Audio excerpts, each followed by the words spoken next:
En varias ocasiones hicieron el proyecto de ir un día a buscar nidos a orillas del Biorno.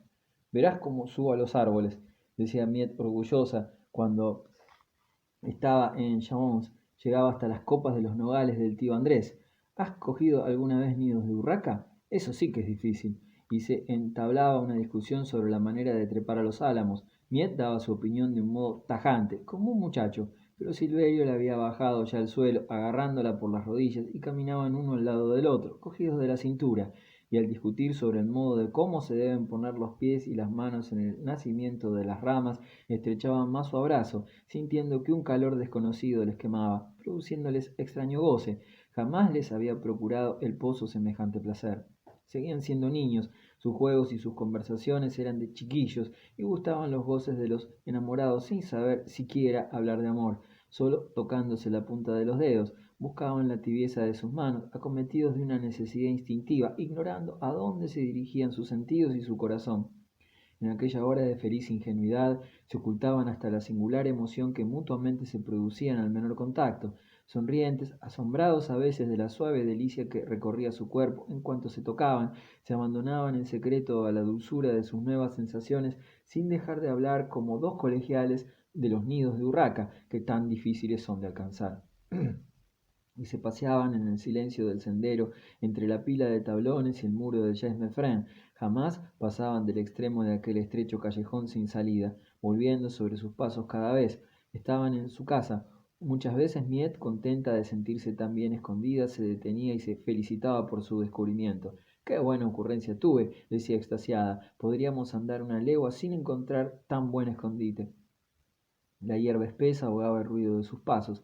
Estaban bañados en las tinieblas, mecidos entre dos orillas sombrías, sin ver más que una franja de un azul oscuro, tachonada de estrellas por encima de sus cabezas, y en aquel blando suelo por el que se deslizaban, en aquella semejanza del pasadizo con un río de sombra discurriendo bajo el cielo negro y oro, experimentaban una emoción inefable, y bajaba la voz, aunque nadie podía oírles, y abandonados a esas ondas silenciosas de la noche, con la carne y el espíritu flotantes encontraban aquellas noches las mil insignificancias del día, con estremecimientos de enamorados. Otras veces, en las noches claras, cuando la luna recortaba limpiamente las líneas de la muralla y de las pilas de tablones, Miet y Silverio conservaban su indiferencia de niños. El pasadizo se alargaba, iluminado por blancas franjas, alegre y sin misterio, y los dos camaradas se perseguían, riendo como chicos en el recreo, aventurándose incluso a encaramarse sobre los montes de tablas. Silverio asustaba a Miel, diciendo que tal vez Justino se encontraba detrás de la tapia, acechándola, y entonces, todavía jadeantes, caminaban uno junto al otro, formando el proyecto de ir un día a correr por el prado de Saint-Clair, para saber cuál de los dos alcanzaría antes al otro. Su amor incipiente sacaba así igual partido de las noches oscuras y de las noches claras.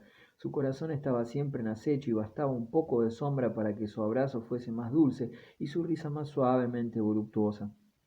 El delicioso retiro, tan alegre a la luz de la luna y tan singularmente conmovedor cuando estaba sombrío, les parecía inagotable, en tanto que la ciudad se dormía y las ventanas del arrabal se apagaban una a una. Jamás fueron interrumpidos en su soledad. Aquella hora avanzada, los chiquillos habían dejado ya de jugar al escondite detrás de las pilas de tablones. A veces, cuando los jóvenes oían algún ruido, un canto de obreros que pasaban por la carretera o unas voces procedentes de las calzadas vecinas se aventuraban a dirigir una mirada al solar de San Mitre. El campo, cubierto de madera, se extendía vacío, poblado de raras sombras. Las noches tibias veían allí confusas parejas de enamorados y unos viejos sentados en tablones al borde de la carretera, y cuando las noches refrescaban no distinguían en el solar melancólico y desierto más que un fuego de gitanos, por delante del cual pasaban grandes sombras negras. El aire sereno de la noche les traía palabras y acentos perdidos, las buenas noches de un vecino cerrando su puerta, el chasquido de un postigo, la hora sonando gravemente en un reloj, todos esos rumores moribundos de una ciudad de provincia que se dispone a acostarse, y cuando Plassans estaba dormido, seguían oyendo las disputas de los gitanos y el chisporroteo de su fuego, en medio de los cuales brotaban bruscamente unas voces guturales de muchachas cantando en una lengua desconocida, llena de rudos acentos. Pero los enamorados no se detenían mucho tiempo a mirar afuera, al solar de San Mitre, se apresuraban a volver a su retiro y reanudaban su paseo a lo largo de su querido sendero cerrado y discreto. Bastante les preocupaba a ellos los demás y la ciudad entera. Las escasas tablas que los separaban de la gente perversa les parecían a la larga una muralla infranqueable. Se encontraban tan solos, tan libres en aquel rincón situado en pleno arrabal, a 50 pasos de la puerta de Roma, que a veces se imaginaban estar muy lejos, y en el fondo de alguna cueva del Biorn, en campo raso. De todos los ruidos que llegaban hasta ellos, solo escuchaban uno con una emoción inquieta, el de los relojes, tocando lentamente en la noche. Cuando daba la hora, fingían unas veces no oír y otras se detenían bruscamente, como para protestar. Sin embargo, por más que concedían 10 minutos de gracia, no tenían más remedio que despedirse. Hubiesen charlado hasta la mañana, con los brazos enlazados, con el fin de experimentar aquel singular ahogo, cuyas delicias gustaban en secreto, con incesantes sorpresas. Al fin Miet se decidía a saltar de nuevo la tapia, pero todavía no había terminado, y los adioses se prolongaban aún durante un cuarto de hora largo. Cuando la niña había pasado el muro, permanecía allí apoyada de codos en el caballete, con los pies en las ramas del moral que le servía de escala. Silverio, de pie sobre la piedra sepulcral, podía tomarle de nuevo las manos y proseguir su charla a media voz. Más de 10 veces repetían «hasta mañana» y siempre acudían a sus labios nuevas palabras. Silverio exclamaba con voz de enfado «Vamos, bajemos, que ya es más de medianoche». Pero con una terquedad de niña, Miel quería que él bajase primero. Deseaba verle marcharse, y como el joven se resistía, ella terminaba por decirle bruscamente, para castigarle sin duda «Voy a saltar, vas a ver». Y con gran susto de Silverio saltaba del moral. Él oía el ruido sordo de su caída y luego su huida, riéndose, sin querer contestar a su último adiós. El muchacho permanecía algunos instantes viendo cómo su sombra vaga se hundía en la oscuridad y lentamente bajaba a su vez y se volvía al callejón de San Mitre. Durante 2 años acudieron allí todos los días. Todavía gozaron en sus primeras entrevistas de algunas hermosas noches cálidas. Los enamorados podían creerse en mayo, en el mes en que la savia asciende con estremecimientos, cuando un buen olor a tierra y a hojas nuevas flota en el aire caliente. Aquella primavera tardía fue para ellos como un regalo del cielo, que les permitió correr libremente por el pasadizo y estrechar aún más su amistad. Luego llegaron las lluvias, las nieves, las heladas, pero estos malos humores del invierno no les retuvieron. Miet siguió acudiendo con su gran manto oscuro, y los dos se rieron del mal tiempo, cuando la noche era seca y clara, y un leve airecillo levantaba bajo sus pasos un polvo blanco de hielo, azotando su rostro como con finas varillas. Se guardaban muy bien de sentarse, iban y venían más deprisa, envueltos en el manto, risueñas las mejillas y los ojos llorando de frío, y reían, sacudidos por su marcha rápida en el aire helado. Una noche de nieve se entretuvieron en hacer una enorme bola que llevaron rodando hasta un rincón, y allí permaneció durante más de un mes, lo cual les hacía asombrarse a cada nueva visita. No les asustaba más la lluvia, se vieron bajo terribles chaparrones que los calaban hasta los huesos. Silverio acudía diciéndose que Miet no haría la locura de venir, y cuando Miet llegaba a su vez no sabía cómo reñirle. En el fondo la esperaba. Al fin encontró un abrigo contra el mal tiempo, convencido de que nada les impediría salir, no obstante su mutua promesa de no poner los pies fuera de su casa cuando lloviese. Para encontrar un techo no tuvo que hacer más que abrir una especie de boquete en un montón de tablas, sacando algunas, de tal manera que podía quitarlas y ponerlas con facilidad. A partir de entonces los enamorados dispusieron de una a manera de garita baja y estrecha, un hueco cuadrado en el que no cabían más que apretados el uno contra el otro, sentados en el extremo de un tablón que habían dejado en el fondo de la barrequilla.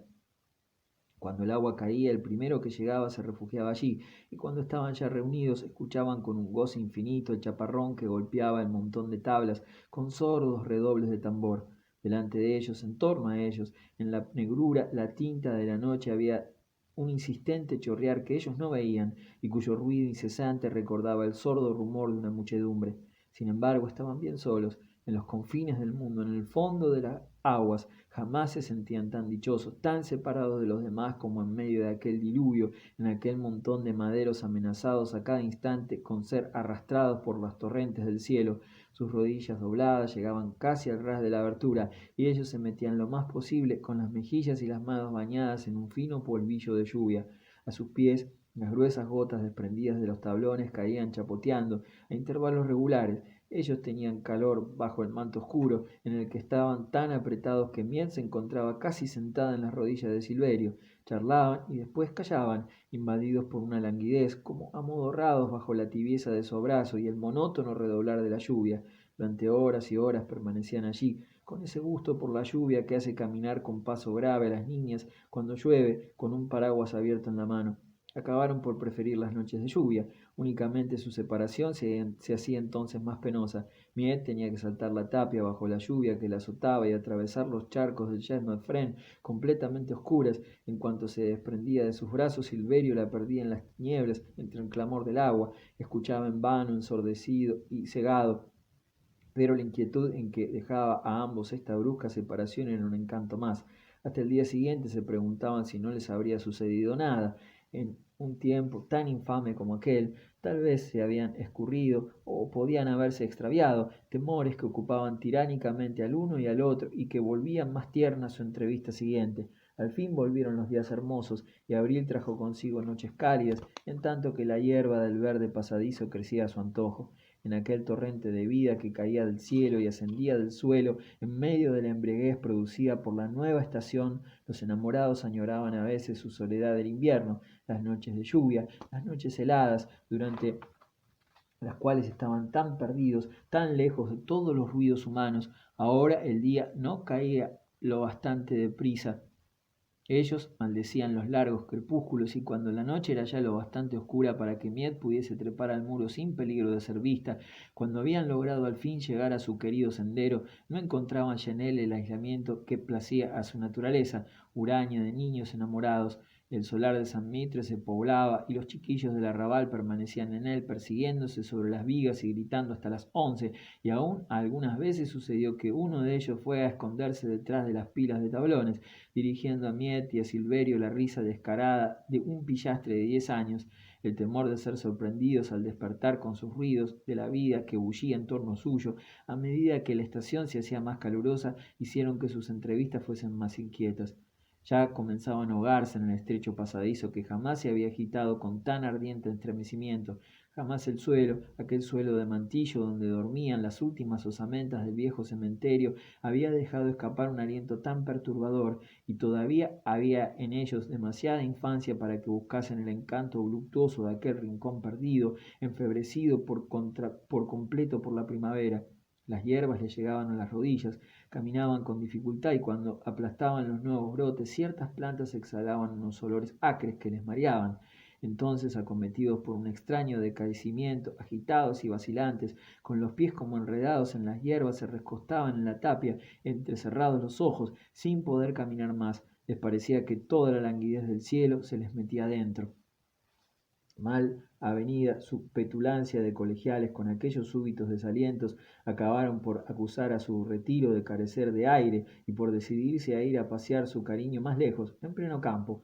Entonces cada noche realizaron nuevas escapatorias. Miet acudía con su ropón, los dos se envolvían en el amplio vestido, se deslizaban a lo largo de los muros y así llegaban a la carretera, a los campos libres, a los campos dilatados donde el aire soplaba con fuerza, como las olas de alta mar. Ya no se ahogaban, encontraban de nuevo su infancia y sentían desvanecerse los vahíos y los mareos que les causaban las altas hierbas del solar de San Mitre. Durante 2 veranos recorrieron todos aquellos campos. Cada pedazo de roca, cada banco de hierba los conoció pronto, y no había un macizo de árboles, un seto ni un matorral que no fuese su amigo. Realizaron sus sueños, se persiguieron locamente por el prado de Saint Clair y Miet corría muy bien, teniendo Silverio que dar sus mayores zancadas para alcanzarla. También fueron a buscar nidos de urraca. Miet, terca, queriendo demostrar cómo trepaba los árboles en Chabanón, se ataba las faldas con un pedazo de bramante y subía a los álamos más altos, mientras Silverio quedaba al pie, temblando, con los brazos extendidos como para recibirla en ellos, si acaso se escurría tronco abajo. Estos juegos calmaban sus sentidos, hasta el punto de que una noche estuvieron a punto de pegarse, como dos chiquillos que salen de la escuela.